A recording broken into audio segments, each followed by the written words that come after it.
Hello, everyone. Welcome back to Voices of Merit. Another Saturday, and we bring to you another episode in our series of what's happening in and around Merit and bringing you so much new information. Hi, I'm Dr. Rashi Agarwal, and today we have another very special guest here with us, Dr. Aman Rastogi. And the list of his achievements will take the whole episode, but I'll just list a very few of them here. So, he has done his MBBS from Assam Medical College and his MS, yes, right. So, general surgery from Safdarjung Medical College in Delhi, and his MCH in oncosurgery from Tata Memorial Hospital in Mumbai. Then he was working as an oncosurgeon here in Valentis in Meerut, and currently working as an oncosurgeon in Manipal Hospital, Delhi. So, hello, Dr. Aman, welcome to our podcast. Thank you, Dr. Rashi, for your kind words. I don't know, you have like exaggerated my normal degrees. No, So, these are just your regular degrees. I do not know how much of it is. Obviously, this is just the beginning. But और क्या plan है अभी और क्या क्या करना है life में? life has so much to achieve. It's not about achievement. ये सारी चीज़ें, these all things I have done out of passion. तो it wasn't कि मेरे अंदर कोई peer competition है या मेरे parents का pressure है. I wanted to do that and I did that and I still want to continue doing that. मेरा मन है अभी भी grow करने का and I want to.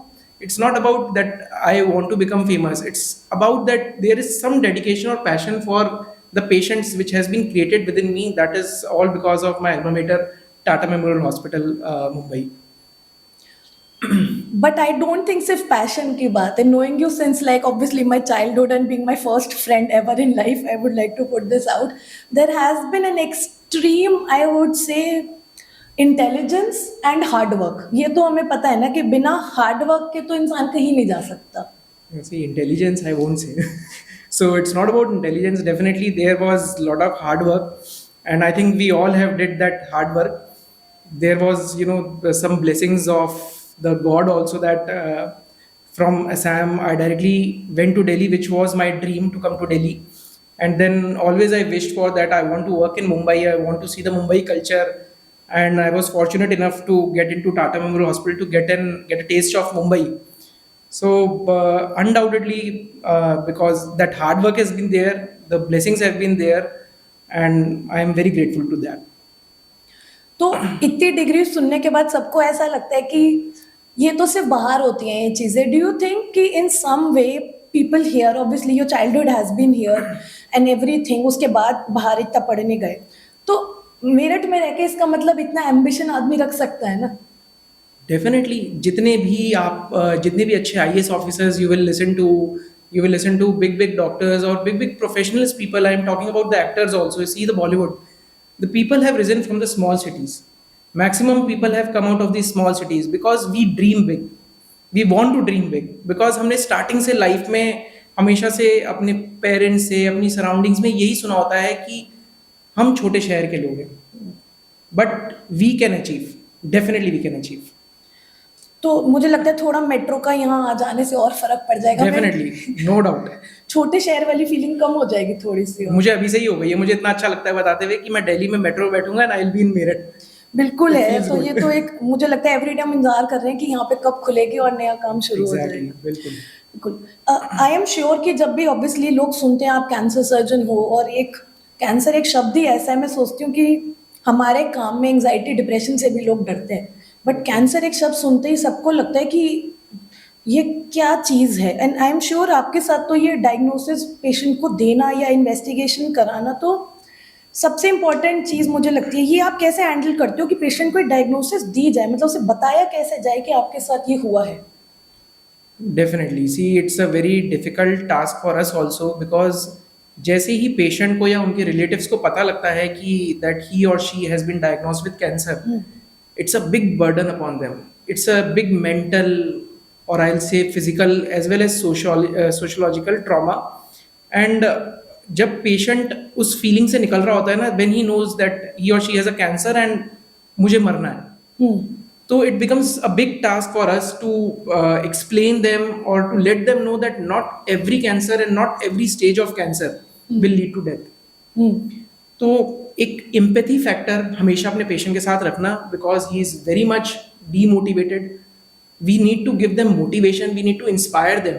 And definitely आज के सिनेरियो में when we are in 21st century there are lot of treatments which are coming up in a big way and जो आज से 20 साल पहले जो कैंसर का ट्रीटमेंट था that was people used to say सिर्फ आप सर्जरी कर लीजिए ये कर लीजिए it is now multidisciplinary approach and आज से 20 साल पहले जो कैंसर का ट्रीटमेंट था it has revolutionised like anything so आजकल वो जमाना नहीं है we can even treat stage 4 patients and give them a very good prolong life बिल्कुल, ये तो है ही। तो जैसे ऑब्वियसली कई पेशेंट तो ऐसे आते हैं कि इन्वेस्टिगेशन करा के आ गए और उन्हें कुछ आइडिया रहता है। पर कई जैसे मैं देखती हूँ कि जैसे फॉर एग्जांपल बोलते हैं लंप इन थ्रोट है, मतलब ऑब्वियसली मेरे को पूरा नहीं पता उस फील्ड के बारे में। पर कई बार जैसे पेशेंट हमारे पास भी आते हैं, हम कुछ रूटीन इन्वेस्टिगेशन जब कराते हैं, फिर हम बोलते हैं नहीं आप सर्जन के पास, ऑन्को सर्जन के पास जाइए। तो जो अनएक्सपेक्टेड पेशेंट आता है और तब उसमें कैंसर डायग्नोज होता है, मैं वो जानना चाहती हूँ कि उसको हम कैसे बोले, जो एक मतलब अभी उसे वैसे सिम्टम तो नहीं आने शुरू हुए जो उसे लग रहा है कुछ गड़बड़ है, वो तो छोटी प्रॉब्लम के साथ आया था और उसको एकदम वो डायग्नोसिस मिलती है। I am sure multi disciplinary team की आपने बात करी, बट वो एकदम से ब्रेक कैसे करे वो न्यूज़ उसको? See, that's why the concept of screening in cancer has come up. So, screening concept has been developed for the normal people. I will not say कि they are patients. Screening हम इसलिए कर रहे हैं so that we can get to know these things at a very early stage because maximum patients go undiagnosed in early stages because ये disease asymptomatic होती है maximum cases में. Until unless आप उसको देख पा रहे हो, महसूस कर पा रहे हो, ठीक है, तब तो आप उसको जल्दी डायग्नोस कर सकते हैं. But if it is hidden, आपके एब्डोमेन में है, पेट में है, ठीक है, और कहीं और किसी पार्ट में है which is hidden from you, तो till the time it get manifest it has already advanced. So the concept of screening has come up in a big way when we tell women of 35 years age and above, males 45 years age and above to get particular tests so that at least if there is something hidden or something in early stage, we can diagnose them early. So definitely breaking this kind of a news, एकदम normal बंदा, अगर आप सोचो आप routine test करा रहे हो, ultrasound में कोई भी आपको बोलता है कि जी आपकी किडनी के ऊपर छोटी सी गांठ है, तो definitely it will be a setback, but take it positively. He has blessed you by diagnosing this at a very early stage.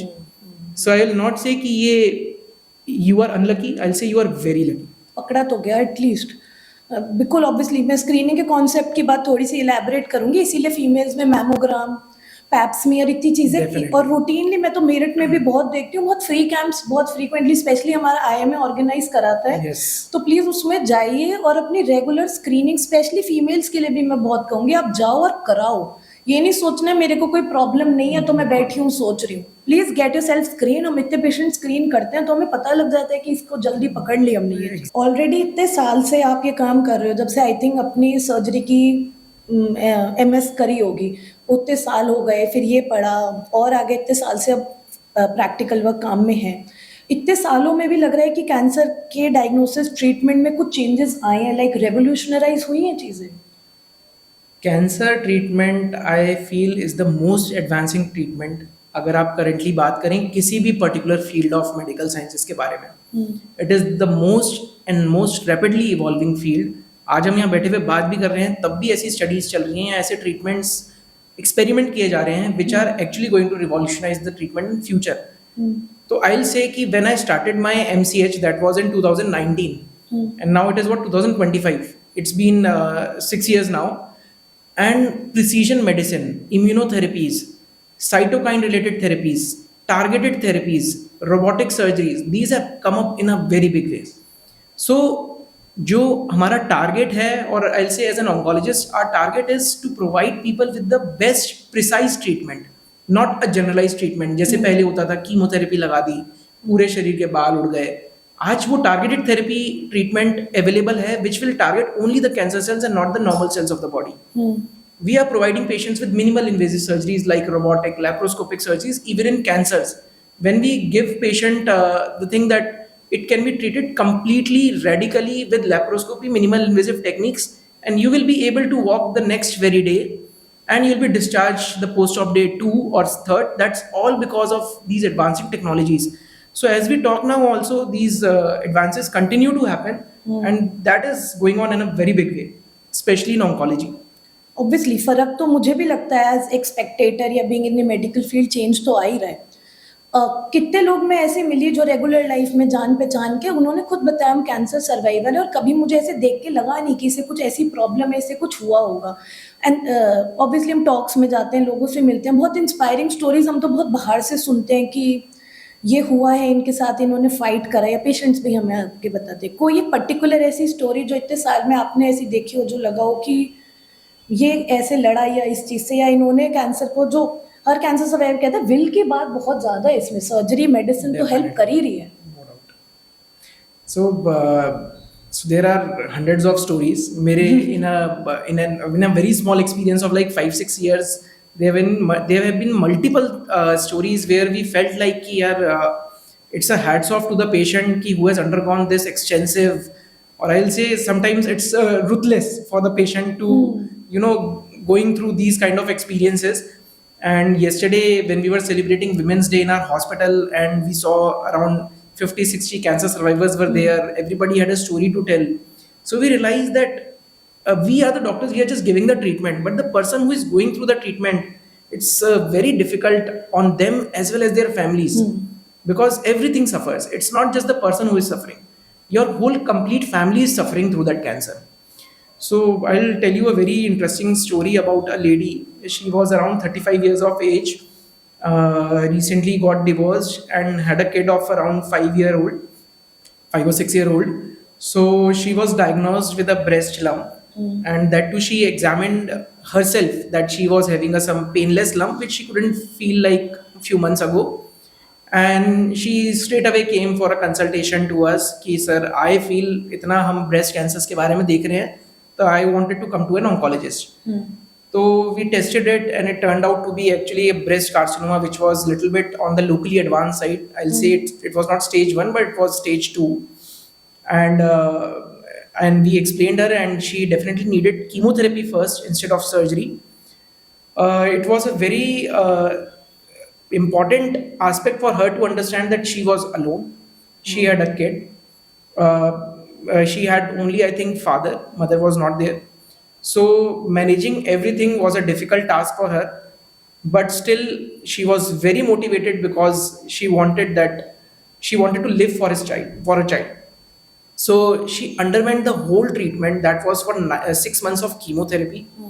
She lost all her hairs when she wanted to look good. She underwent surgery followed by radiation. She completed her whole treatment in 9 to 10 months. But after completing her treatment, she had the same spirit when she started her treatment. So even we were inspired by the story that her son used to come and tell, Doctor Uncle, Mummy theek to ho jayenge. And it was a burden on us. We wanted her to see her walking, and now she is spreading that cancer awareness at her level at a very great scale. She is conducting camps, she is calling us for the screening camps, and she has completely dedicated herself to the non-governmental organizations, and we definitely salute her. So My there are God, like hundred such obviously. stories. There are hundred such stories, and when you meet them, you feel that they are fighters. They are onco fighters. हम psychiatry में हमेशा बोलते हैं कि किसी का trauma comparable नहीं होता। आप वही ना, इतना डूबो उतना डूबो, डूबना तो डूबना होता है। बट ऑब्वियसली रोंगटे खड़े हो जाते हैं मेरे जब मैं सुनती हूँ, एंड ऑब्वियसली सर्वाइवर्स की बात सुन के या ऐसी बातें सुन के ये लगता है कि शायद हमारी लाइफ की प्रॉब्लम इतनी बड़ी नहीं है। थोड़ा सा तो ये फीलिंग आती है कि नहीं, हम भी लड़ सकते हैं। सबकी लाइफ में कुछ ना कुछ प्रॉब्लम्स होती हैं, एक ब्रेव फ्रंट तो रखना पड़ता है कहीं ना कहीं। Definitely. Whenever I'm going through something and मैं किसी को मिलता हूँ या किसी को देखता हूँ, and I realize कि यार he or she is suffering from so much, मेरा बर्डन तो कुछ भी नहीं है। तो until unless आप हमेशा सोचते हो कि यार आप इतना कमा लेते, आप उतना कमा लेते, but when you see people below you or when you see people suffering from the extremes of things, तो आपको realize होता है you are at a better stage. So होता है। I feel कि you should feel happy for yourself, है ना, and you should pray the God कि he has kept you at a better stage, because life is a destiny. बिल्कुल। And एक बहुत important आपने जो यहाँ पे बात बताई, स्पेशली स्क्रीनिंग की, मुझे लगता है इंटरनेट से जो एक बहुत फ़ायदा ये हुआ है कि इतना ज़्यादा ब्रेस्ट सेल्फ एग्जामिनेशन की वीडियोस, इतना ज़्यादा इसके बारे में अवेयरनेस है, पैप स्मीयर की भी। और बट इतने लोग जब ये स्क्रीनिंग में कराते हैं और इतनों को आ जाता है, सेल्फ एग्जामिनेशन की आपने बात करी, इतनी वीडियोस इस पे हैं एंड वी एनकरेज वुमेन कि नहीं आप करा करो ये, and that is such a big deal कि खुद ये चीज पकड़ी उन्होंने और वो आई। तो यही हम बार बार बोल रहे हैं, it's always early diagnosis, it's always screening, treatment Definitely. बहुत बाद में आता है। Make sure we are taking care of our cells before we are sick. Sick होने के बाद तो जो एक ट्रीटमेंट प्लान है वो होगा ही, पर Exactly. हमेशा prevention and then early diagnosis and treatment. It's always said prevention is better than cure. So it's completely based on that fact. Screening. We need to diagnose early, to treat early, to give a better life. बिल्कुल। Obviously ये तो एक ऐसा topic है, हम करते रहें बात, ये तो खत्म ही नहीं होगा क्योंकि इतना इस समय सोसाइटी में प्रेवलेंट है एंड ऑब्वियसली आपके पास इतना इस समय इंफॉर्मेशन देने को होगी, इतना इलाज बताने को है बोथ मेल एंड फीमेल का।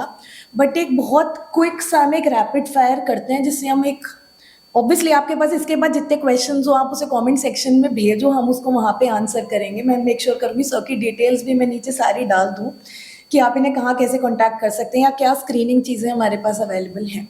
बट एक छोटा सा हमारा रैपिड फायर जो मुझे लगता है अभी भी बहुत मिस इन्फॉर्मेशन है लोगों में, तो रैपिड फायर में बस आप हाँ ना या थोड़ा सा एक्सप्लेनेशन दीजिए कि हम क्या कर सकते हैं। कैंसर बढ़ रहा है? Definitely, it is exponentially rising. And it's said that the statistics say that if it is now 15 lakh cases per year in India, they are going to be more than 50 lakh cases by 2035. So definitely it's rapidly rising in our country as well as the world. ठीक है, इसमें actually में pollution का role है? Environment का बहुत बड़ा role है। पहले लोग सोचते थे कि हमारे खानदान में फैमिली हिस्ट्री नहीं रही है कैंसर की तो हमें नहीं होगा, but I will tell you the fact, more than 90% of the cancers are because of environmental mutations and less than 10% are hereditary cancers. So yes, pollution, food, water, everything has a role. How much of alcohol and cigarette is okay? सब कहते हैं हम थोड़ा सा ले लेते हैं इससे कुछ फर्क नहीं पड़ता। ऐसे बहुत पेशेंट्स आते हैं, हम सर मैंने तो एक ही सिगरेट पी थी, मुझे लंग कैंसर हो गया, लेकिन मेरा दोस्त तो 10-10 सिगरेट पीता है, मुझे नहीं हुआ। तो मैंने सिंपल सी बात में यही बोलता हूँ, मैंने कहा आप जहर की एक बूंद खाओ कि पूरी शीशी पी लो, रिजल्ट एक ही होता है, that is death. So already we are going through so much of pollution, भाई why do you need a cigarette for that? जो हमारे पास आके जब हम अपनी सब्सटेंस हिस्ट्री लेते हैं तो हमें बोलते हैं मैं 4 पी रहा हूँ, मैंने कहा नहीं 4 तो मैं पी रही हूँ पॉल्यूशन की वजह से, तुम 14 पी रहे हो। सही बात है, तो बिल्कुल. उसी तरीके से एक एक्सपोनेंशियली इंक्रीज है। बाहरी जो बच्चा खड़ा है सड़क पे वही इतनी ले रहा है, तो आपका तो उसमें आप ऐड करके बताएं। बिल्कुल, that is voluntarily you are taking. Cancer आज की डेट में डेथ सेंटेंस है? Not at all. वही मैं आपको बता रहा हूँ कि like this is so much revolutionise, so much advancements. जो स्टेज 4 कैंसर्स में लाइफ शायद पहले 6-6 महीने, साल भर होती थी, we are giving patient 7-7, 8 years of life. That is a big achievement for us as well as the patients. So no, cancer is not a death sentence. ठीक है। And is surgery the only way कि अगर कोई diagnosis हो गई कि नहीं surgery तो होके ही रहेगी? नहीं, देखिए बहुत सारे कैंसर्स हैं जिसमें we definitely give an option of surgery first, but it's a multidisciplinary treatment. Cancer treatment includes chemotherapies, immunotherapies, surgery as well as radiation. So there are few cancers in which surgery can be the definitive treatment, or in few cancers the radiation can be definitive treatment. But generally it is a multidisciplinary treatment. So we need all kinds of treatment for a cancer. बिल्कुल। And last एक closing note आपकी तरफ से, आप मेरठ में next 5 to 10 years में क्या specially onco surgery या ऑन्कोलॉजी के उसमें क्या एक्सपेक्ट करते हैं, यहाँ पे क्या होने वाला है? ज़रूरी पड़ेगा हर पेशेंट को दिल्ली जाने के लिए? देखिए, Meerut is actually a medical hub and people are doing wonders here. आज से 10-15 साल पहले किसी ने नहीं सोचा था कि मेरठ में इतनी सारी स्पेशलाइजेशंस होंगी and people will be giving so good treatment that I think कि बिकॉज ऑफ दैट जो ड्रेनेज टू Tier 1 cities था वो बहुत कम हो गया है. So doctors, specialized doctors and very good staff has now settled in Meerut, and they are giving actually good care at a I'll say a cost which is actually bearable by a middle class patient. So I feel Meerut is definitely growing and will be able to give 90% of the care even to the complex or complicated cases in Meerut in the next 5 to 10 years. And of course rapid rail rapid rail की वजह से it's going to be a great achievement for Meerut because definitely यहाँ पे advancements, medical advancements, and even I feel good hospitals will be coming here soon. So from my side the message to everyone is screening is very important. Definitely आज का वो era नहीं है जिसमें आप ये सोच के बैठ जाओ कि मेरे को कोई बीमारी नहीं है. I am completely fit. So that's not the thing. It's better to be aware. If you are aware, you can fight, and if you can fight, you will definitely beat it. Thank you. And that's very beautiful closing statement. Thank you so much everyone for tuning in. Make sure you're taking care of your physical and mental health. So see you all next time. This is Dr. Rashi Agarwal signing off.